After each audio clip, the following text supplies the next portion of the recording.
જે અંગ્રેજોએ આ દેશ પર જુલમ ગુજાર્યા હતા એ જ પ્રકારે આ ભારતીય જનતા પાર્ટીના લોકો આપણા પર જુલમ ગુજારી રહ્યા છે. આવનારા દિવસોમાં આપણે એક થઈને આ ભારતીય જનતા પાર્ટી સામે ઉતરીને આ ભારતીય જનતા પાર્ટીને ઉખેડીને ફેંકવાનું કામ કરવું પડશે. આજે અમે જિલ્લા સંકલન સમિતિની બેઠકમાં આવ્યા ત્યારે કેટલાક પ્રેસ મીડિયાના મિત્રો જેમણે અમને પૂછ્યું કે ચૈતરભાઈ, અહીંના ધારાસભ્ય સાંસદ મનસુખભાઈ વસાવા અહીંયા ધરણા પર બેઠા હતા, શું થયું?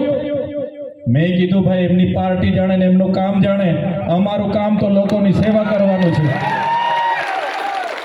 ત્યારે નર્મદા જિલ્લાની જનતાએ 4 તાલુકા પંચાયતોમાં આમ આદમી પાર્ટીને સત્તા આપી, જિલ્લા પંચાયતમાં સત્તા આપી. ત્યારે આ લોકોને પચતું નથી અને જે લોકો સાથે મળીને રાત દિવસ ચૈતર વસાવા આમ, ચૈતર વસાવા તેમ, ચૈતર વસાવા ફલાણા ઢીકણા રાત દિવસ કર્યું, એ જ લોકો હવે અંદરો અંદર લડાવા લાગ્યા. ફંડની ભાનગડ, ધંધાની ભાનગડ, લીજોની ભાનગડ અને અંદરો અંદર લડાઈને ધારાસભ્ય એવું કીધું, દર્શનાબેન માન્ય ધારાસભ્ય શ્રી નાંદોતે કીધું કે મને 3 વર્ષથી મારું અપમાન કરે છે, મને હેરાન કરે છે, પરેશાન કરે છે, હું રાજીનામું લખું છું, રાજીનામું આપું છું, આ અન્યાય સામે હું લડીશ, આદિવાસી માટે લડીશ. બેન હાડા 3 વર્ષ તો ક્યારે તમારા મુખેથી આદિવાસી શબ્દ હું નથી સાંભળ્યો. 3.5 વર્ષ સુધી આદિવાસી શબ્દ બેનના મુખેથી મેં નહોતો સાંભળ્યો. પહેલી વાર એમના મુખેથી સાંભળ્યો કે હું આદિવાસી માટે લડીશ, મારા સ્વભાવ, મારા સ્વમાન માટે લડીશ. અને ગાંધીનગરે સાંસદને ને ધારાસભ્યને બોલાવ્યા અને કીધું કે આમ પાર્ટીમાં જે લોકોએ, સાંસદે કીધું કે આટલા બુટલેગરના ધંધા કરે જિલ્લા પ્રમુખ, આટલા 2 નંબરના ધંધા કરે, આ રીતના અપમાન કરે, સાંસદ પર હાથ ઉઠાવ્યો, કમલમમાં એવું કીધું દર્શનાબેને, અને એ જ લોકો આજે સાથે પાછા મળી ગયા. ક્યાં ગઈ તમારું સ્વમાન? ક્યાં ગયું તમારું રાજીનામું? એટલે જે ધારાસભ્યને પોતાના સંગઠનમાં જ, પોતાની સરકારમાં જ કોઈ સાંભળતા ના હોય, એ ધારાસભ્ય તમારું કે આ વિસ્તારનું કંઈ કરવાના નથી. એ ધારાસભ્યનો ગરબો હવે ઘરે જવા દેવા માટે તૈયારી કરવી પડશે. જે સાંસદ 66 ટર્મથી ભાજપની માળા જપતા હતા, એ સાંસદને પણ પાર્ટીમાં કોઈ સાંભળતું નથી, એ પાર્ટીની સંગઠન કે સરકારમાં કોઈ સાંભળતું નથી. સાંસદની પરિસ્થિતિ એવી છે, દુખે પેટ અને કૂટે માથું. ગઈકાલે ગાંધીનગર બોલાવ્યા અને વિશ્વકર્માએ કહી દીધું કે પાર્ટીમાં તમારું નહીં ચાલશે.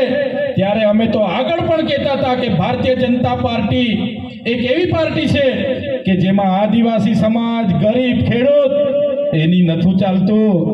ભાજપ પાર્ટીમાં તો ઉદ્યોગપતિઓનું ચાલે છે, અદાણી અંબાણીનું ચાલે છે, કોઈ આપણા નેતાનું નથી ચાલતું. આ બધા નેતાઓ તો રમકડા છે, રિમોટ વાળા રમકડા. એ લોકોનું ખાલી ચાવી ફેરવે એટલે એ લોકો ડુગડુગિયાની જે ફરવાનું છે. એ લોકો તમારું ને અમારું કોઈ કામ કરવાના નથી. એટલા માટે આજે મહેન્દ્રભાઈ અને દિલીપભાઈની પૂરી ટીમ આપણી સાથે છે. હવે આપણે બધાએ લાગી જઈને આવનારા દિવસોમાં વિધાનસભામાં પણ આપણો માણસ, અમારી જેવો તાકાતવાન માણસ વિધાનસભામાં પહોંચે, તમારા ખેડૂતોનો અવાજ બને, ખેડૂતોને ભાવ સારો મળે, આ વિસ્તારમાં સિંચાઈનું પાણી સમયસર મળે અને તમામ બાબતોનો અવાજ બને, એ કામમાં તમારે બધાએ કરવાનું છે. આજે તમે જોઈ શકો છો, તમામ વર્ગ, આદિવાસી હોય, ઓબીસી હોય, માઇનોરિટી હોય, રાજપૂત હોય, પાટીદાર હોય, બધાની જ હાલત આ લોકોએ આ પ્રકારની બનાવી રાખી છે. ત્યારે વધારે લાંબી હું વાત નહીં કરું, પણ છેલ્લા 5 દિવસથી મીડિયા હું ખોલું એટલે નાંદોદના ધારાસભ્યને મનસુખભાઈનો હું જોતો હતો. તમે પણ બધા જોતા હશો. આપણને એવું હતું કે હમણાં રાજીનામું ધરી દે, હમણાં રાજીનામું ધરી દે, હમણાં રાજીનામું ધરી દે. આ તો ત્યાંથી આવ્યા પછી મગનું નામ કોઈ મારી પાડતા નથી. ઝઘડો શેનો હતો? ઝઘડો એનો ચૂંટણી ફંડનો હશે. ઝઘડા એના કામ ધંધાના હશે, એમની એજન્સીઓના હશે, રેતીની લીઝોના હશે, ગેરકાયદેસર માટી ખનનના હશે, દારૂના ધંધાના હશે, અને વાત આદિવાસી અસ્મિતાની કરતા હતા, પોતાની સ્વમાનની કરતા હતા. તો શું થયું ભાઈ? આજે તમારું સ્વમાન કાં ગયું? તમે જે જિલ્લા પ્રમુખને બુટલેગરોનો ધંધો કરાવવાની વાત કરો છો, શું હવે એ ધંધો નહીં કરાવશે? શું હવે ઇલીગલી ધંધા નહીં કરાવશે? કરાવશે.